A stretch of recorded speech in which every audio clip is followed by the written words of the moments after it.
Hi guys, welcome to this upload for you guys today. Thank you ever so much for tuning in. If you're new around here, hit that subscribe button, hit that bell icon, you'll be notified anytime when I do any videos for you guys. Now, I want to say to every one of you guys is that I want to be honest with you guys that this is not my biased opinion, this is just me being honest, but this is how you build a pay-per-view up. Should be how you build a PLE up. I'm literally, how to put it, I look at Forbidden Door that I'm going to be seeing live. I'm glad I've invested in a ticket. And I'm literally looking at this card and I'm like, okay, reality's kicking in. You know, what I'm getting for my money. You know, it's a mental feeling when you've literally booked this ticket when tickets came out. You paid the price of that ticket with no inkling whatsoever what's going to go off. You know, and that's what I like about AEW. You know, I know other companies do the same thing. Sometimes they do pop up with a PLE to counteract with AEW programming. I've already done a video on that.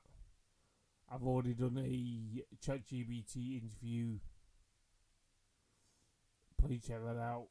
Where I actually grilled GGBT, saying about WWE using ChatGPT to book shows and so on. But this card, oh my god. It has, not because I'm going to it, right? It has a feel that what wrestling fans want to see, with a lot more to it. It just blew my mind last night, watching what matches were going to be unfolding and so on, and reuniting with an old tag team I've not seen in over, do I dare say it? I think last time I saw them was 2001 together at a WWE pay-per-view. I think it was Insurrection or Rebellion. I think it was that one. Or was it 2000? I can't remember which one that I did actually see them two together last. Live. But I've obviously seen them on TV as well. But more is the point. That it just blows my mind just thinking that thank you, Tony Khan. Thank you, AEW. You know? The amount of times, if I'm not being funny, if I was focused on one company right now, I think I would have lost my love for professional wrestling. Now that's hard for me to admit when you think about it, because I've been watching wrestling since knee high. 40 years next year. That's why I'm glad I decided to open my eyes to watch other companies when I did when I was younger. This is why I don't look back in a heartbeat to not open up and see what's been given to me as a privilege. You know, when we've actually got it on TV or the independent scene and so on. And this is why I like AEW, what they have to offer. You know, I'm not being funny, but I feel quite emotional looking at that card. You know? Because you look at the likes of Adam Copeland. You look at the like of Christian Cage or whatever names they're going to go under. You know? I wouldn't mind if they came out as called the E&C. When I was on about that tag team reformed, like last night, I did get teary-eyed. No joke, I did get teary-eyed. I was captivated in the moment. Very rarely I have that when it comes to professional wrestling. But that story, I've saw that build up towards, but obviously they're not fully technically together, even though they've announced a tag team match for the O2. Now I look at the way, how to put it, I see like a British guy in Kip Saban. He doesn't get much credit as he does, but I'm glad that he's persevered, stayed with the company, even though he wasn't used that much back in the day. Then they put him with making a tag team between him and Nick Wayne. Two young talent have to take on two legends of the business. And I'm like, incredible. You know, that's what captivates me. That's what you do when you literally... This is why I say about WWE, they forget what they are. They know who they are, but they forget who they are. You know, AEW's got its own identity, don't get me wrong. But I love how they know how to put young talent over. It's like last week, a little Easter egg that I saw between Nick Wayne and Kip. The way they were dressed as the Brood. Matter of speaking, their own take on it. Inspired by them. And it was phenomenal. Swerve Strickland versus Okada. It's going to be phenomenal. It's just... That whole card is insane. To the point where there's a lot of speculations with Will Ospreay. Is he going to be back in time for Forbidden Door? You know, because obviously of his injuries that he had to rest. But what actually happens? He comes back. Okay, fair enough. When he says he'll be back, he'll go straight for the Death Riders. I'll come for every single one of you. We thought, okay, fair enough. He's building towards, obviously, start from the little guys. Head towards, obviously, John Moxley. Nope. But there was obviously a lot of speculations. Who's he going to face? Everyone's saying so many names. But then when he came out last night, saying lights out cage match, my mind was blown. The only drawback I've got with this match is they should have not announced the names throughout the night that was actually going to be in that match. I would have left them unannounced, you know, to get the social media talking. That's my only technically gripe with what I had from last night. Because I thought, when he says he's going to bring he's going to bring some of his friends, you bring your friends, sort of thing. I would have loved, in a million years, I would have loved them to keep it quiet. You know, because it would have got the internet guessing. It would have got AEW fans interacting with one another. You know, that's the only drawback I've got from last night's episode. The way you're teasing towards Athena and Mercedes Moné being a tag team. Let alone I'm looking forward to watching Athena versus Toni Storm. And then you've got the likes of Alex Windsor, facing Mercedes Moné. I'm all over the place with this. This card is all over the place in a good way. This is when pay-per-views were good and going to be gold. On paper as well. You know, you look at this and you really think, okay, you're going to get your money's worth. That's a weird feeling to feel. Because I look at the people that have been around many years now. You look at the likes of the way you literally are doing things. You're doing things right, what wrestling fans should lap onto, which they don't. a lot of people started to turn heads. Don't get me wrong, towards AEW, which is about time.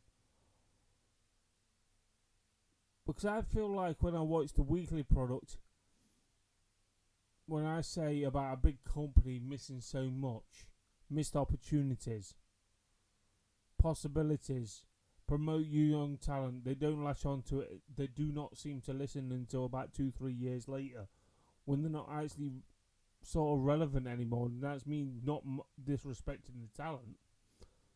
That's me disrespecting the bookers.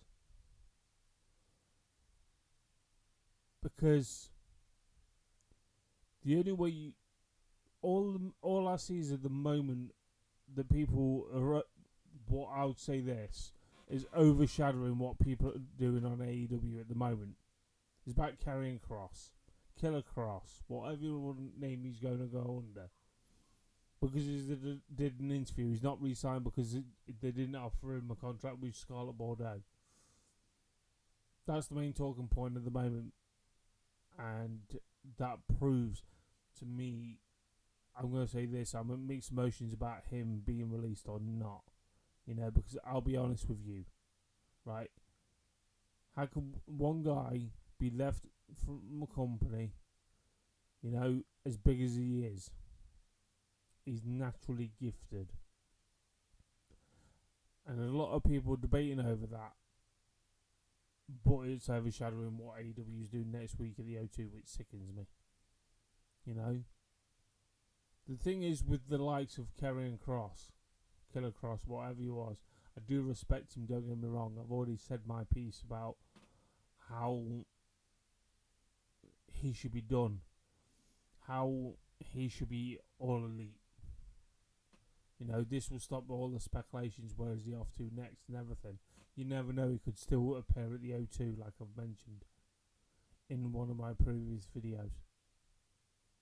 But when I'll say this, and I'll say it clearly, right? It's mental to think what matches we're getting next week and one guy's overshadowing it. I'm not disrespecting the guy, don't get me wrong, but he's getting more talked about than ever before.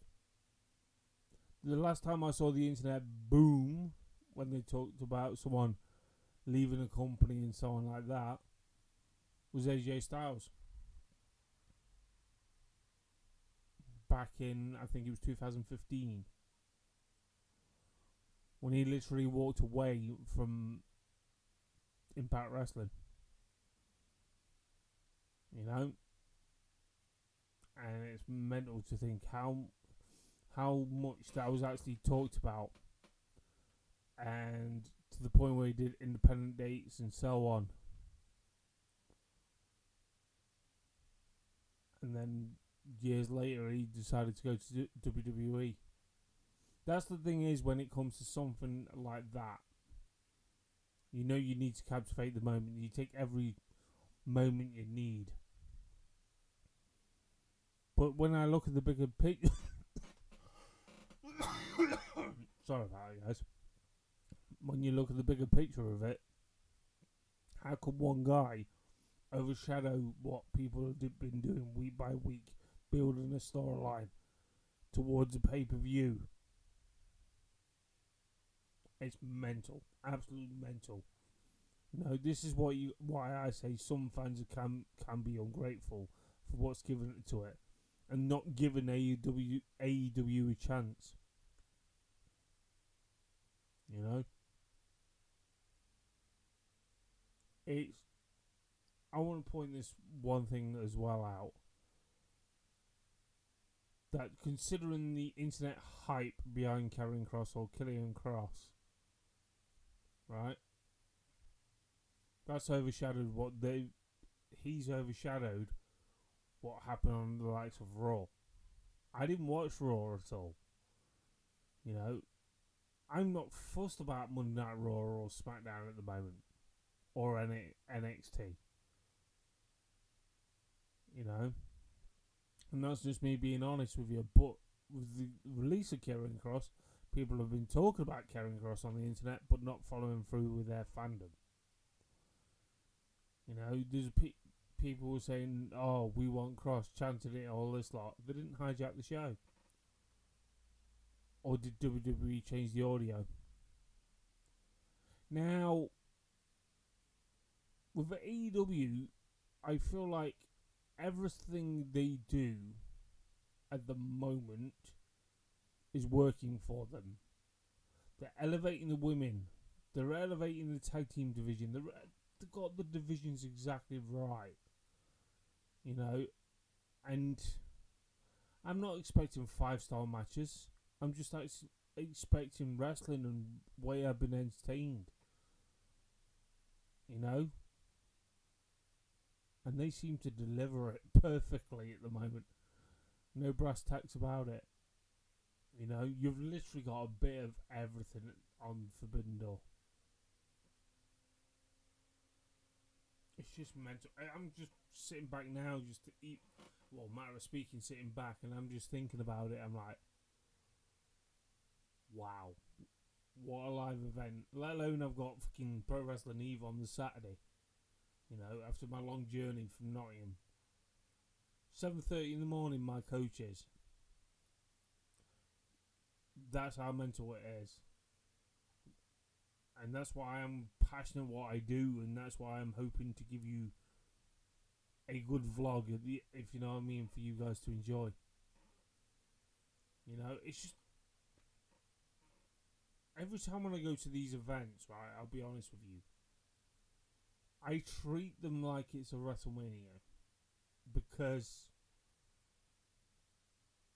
I think my lost opportunities of going to WrestleManias. There's a slim to no chance of me going to a WrestleMania, even if it was in the United Kingdom, because I wouldn't look at their prices. I'd be like, do I go for nostalgia reasons? If I could afford it, that was it. That's if I could ever afford it. This is why I've done a video many moons ago. I think it was just on TikTok. I was saying I don't want a WrestleMania in the United Kingdom because it won't work at all. Because the way you outprice your fans at the moment, I keep saying this and I'm saying it a lot. At least one thing, I look at the likes of AEW, they're not outpricing the fans. No matter if it's at Wembley Stadium or the O2. You know, if I had the money, I'm not putting no bullshit into your heads to think about it. If I had the money, you know what I would have done? I would have gone on the train all the way to Glasgow. And that's just me being honest with you. I would have done Collision, Dynamite and Collision, sorry. If I had the money. I'm not even joking yet. I would have thrown that in there. You know, I'm not even entertaining anything what WWE gives at the moment. But my God, what a card, what a card.